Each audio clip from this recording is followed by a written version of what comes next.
A veces sentimos cosas que no podemos explicar, lugares que nos resultan familiares sin haber estado ahí, o emociones que parecen no ser nuestras. Yo no sé si creo en la reencarnación, pero hay historias que me hacen dudar. Hoy te voy a contar una de ellas.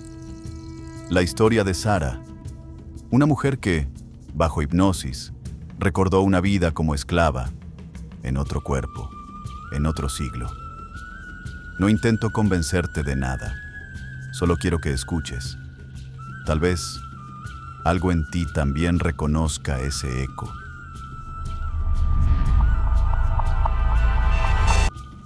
Sara no tenía nada especial, al menos no más que cualquier otra mujer de 30 y tantos años viviendo en una ciudad agitada, ingeniera de software, racional, lógica, sin inclinaciones por el ocultismo, el misticismo ni lo esotérico. Lo inexplicable no tenía cabida en su vida, hasta que lo inexplicable tocó a su puerta. Desde muy joven, Sara sentía una tristeza inexplicable. No era depresión, al menos no clínica, pero sí un peso, un cansancio profundo en el pecho, como si hubiera vivido demasiado para su edad.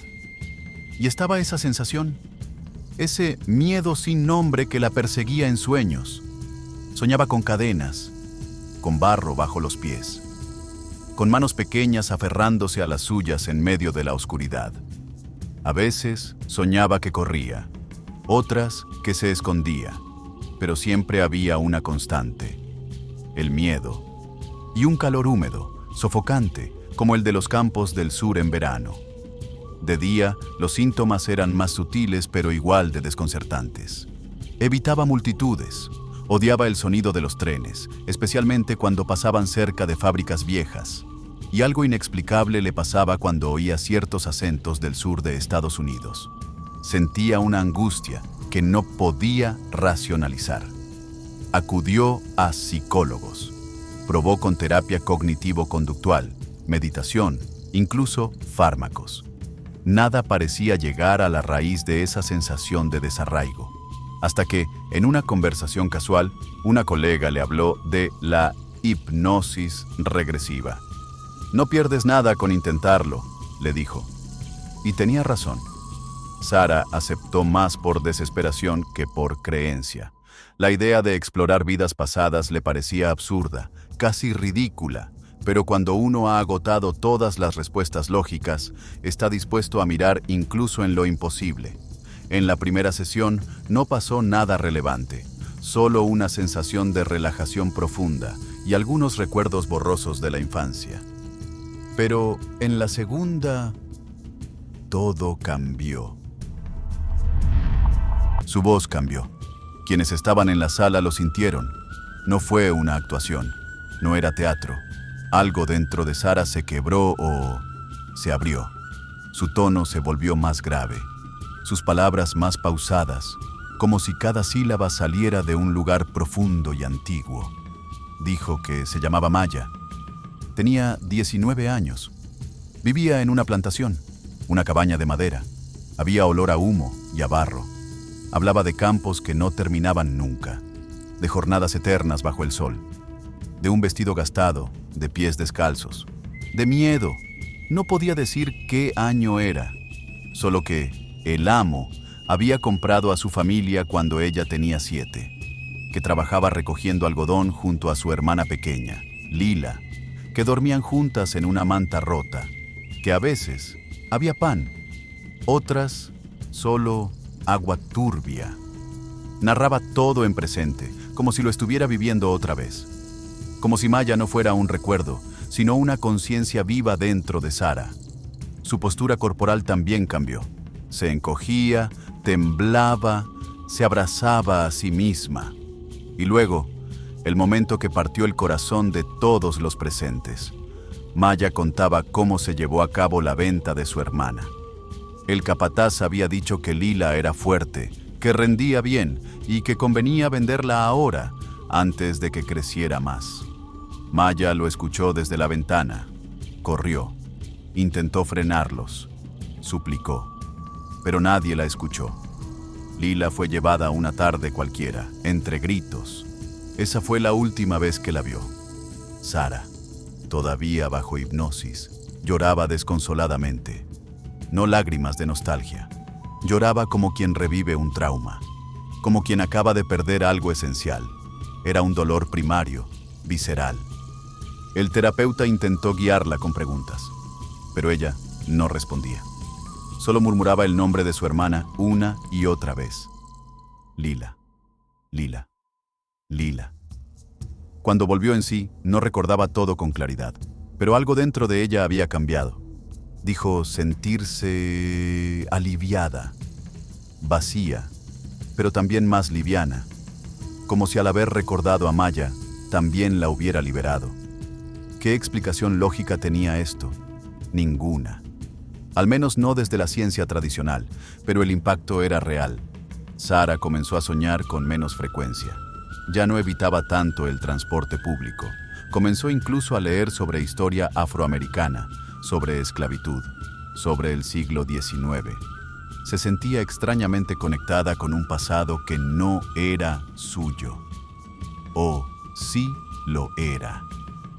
¿Puede el alma llevar cicatrices que el cuerpo no conoce? ¿Es la memoria algo que trasciende la biología? ¿Y si algunos de nosotros llevamos historias prestadas, esperando ser contadas? Después de aquella sesión, Sara empezó a escribir. No era una escritora, pero había algo que necesitaba salir. Compró un cuaderno nuevo y, sin pensarlo demasiado, comenzó a anotar fragmentos de lo que sentía, de lo que recordaba. No como Sara, sino como Maya. Las palabras fluían solas. Hablaba de su madre, de las marcas en la espalda, de los cantos que se escuchaban en el campo cuando el sol caía. Hablaba de una tía que enseñaba a leer en secreto. Hablaba del miedo al sonido de las botas acercándose por la noche. Sara no sabía de dónde salían esos detalles, pero eran vívidos, concretos, emocionales. En una ocasión escribió una canción. No sabía que sabía componer, pero la letra parecía antigua, como un espiritual negro, como algo cantado en medio de la oscuridad para no volverse loca. Volvió a terapia. El hipnoterapeuta, intrigado, le propuso seguir explorando. En cada sesión, Maya regresaba, con más claridad, con más peso. Empezó a hablar de un hombre, no un amo, otro esclavo, un joven que trabajaba en el establo. Decía que le sonreía cuando nadie miraba, que compartían agua a escondidas, que una vez se tocaron las manos. Había ternura en su voz, pero también miedo, porque Maya sabía que ese amor podía ser castigado con la muerte. Sara, entre sesiones, buscaba información. Quería saber si los lugares que mencionaba existieron, si los nombres cuadraban, si los hechos eran históricamente posibles. Y sí, lo eran. Demasiado. Un día, recordó la marca. Maya tenía una cicatriz en la pierna izquierda. Sara se miró. Ahí estaba. Una marca que había tenido desde niña. Siempre pensó que era una quemadura vieja, pero nadie en su familia podía decirle de qué era. ¿Coincidencia? ¿O un eco corporal de otra vida? Sara comenzó a perder la certeza de quién era realmente. Se preguntaba si su identidad actual era la original o solo una nueva estación en un viaje del alma mucho más largo. A veces se sorprendía hablando en voz baja con un acento que no reconocía o escribiendo palabras que no recordaba haber aprendido. No estaba loca, lo sabía. Seguía trabajando, socializando, viviendo su día a día. Pero dentro de ella, Maya había despertado y no parecía dispuesta a desaparecer. Y entonces ocurrió lo inesperado. Sara soñó con Lila. Por primera vez, en el sueño, no había gritos, no había dolor, solo una niña con un vestido azul, sentada bajo un árbol, cantando una melodía suave. Sara se acercaba, pero no podía hablar. Lila sonreía, la reconocía, la perdonaba. Cuando despertó, Sara no lloró, solo respiró y sonrió.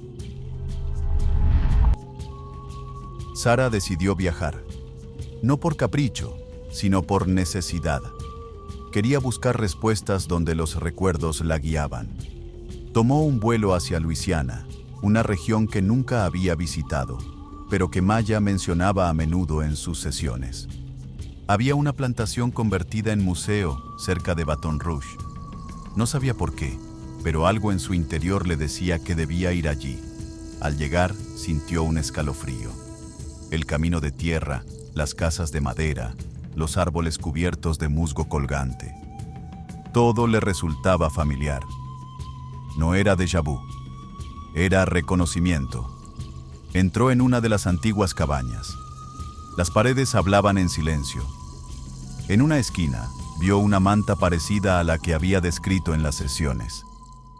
Preguntó al guía si habían registrado los nombres de los esclavos que vivieron allí. Él negó con la cabeza, pero le ofreció los archivos de la época para revisar por su cuenta. Sara pasó horas leyendo listas, inventarios, cartas de dueños, registros de ventas, y entonces encontró un nombre: Lila, hembra, 12 años, vendida en 1843. Sus manos temblaron. No sabía si era coincidencia, si estaba viendo lo que quería ver, si su mente jugaba con ella. Pero otra parte, la más profunda, sabía que no era imaginación. Volvió a casa con más preguntas que respuestas, pero también con una certeza: Maya había sido real y había vivido en ella. Esa noche soñó otra vez, no con dolor, no con esclavitud. Soñó con libertad. Maya corría por un campo abierto, riendo, con el joven del establo a su lado. Lila los observaba desde lejos, sentada bajo un árbol. Sara despertó con una sonrisa, porque a veces las almas solo necesitan ser escuchadas para encontrar la paz. Hay historias que no necesitan final, porque nunca comenzaron con palabras, sino con silencios. Historias que viven en los suspiros, en las lágrimas que no sabemos de dónde vienen, en los miedos que no tienen causa y en los amores que no entendemos. Sara no descubrió una verdad científica, ni una certeza absoluta, pero descubrió algo aún más poderoso, que el alma no olvida y que, a veces, el cuerpo que habitamos no es el primero. ¿Quién fue Maya realmente? ¿Y por qué eligió recordar ahora? Tal vez nunca lo sabremos. Tal vez solo necesitaba ser recordada. Tal vez, como muchas otras almas silenciadas, solo pedía eso: ser vista, ser escuchada, ser perdonada. Y si escuchamos con el corazón abierto, tal vez también podamos recordar quiénes fuimos, porque hay cicatrices que no se ven, pero nos acompañan desde siempre. Si esta historia te tocó, te intrigó o te hizo pensar, suscríbete a La Historia Incompleta para seguir explorando las memorias que el tiempo intenta borrar. Déjanos tu opinión en los comentarios. Y recuerda, algunas almas solo quieren ser recordadas.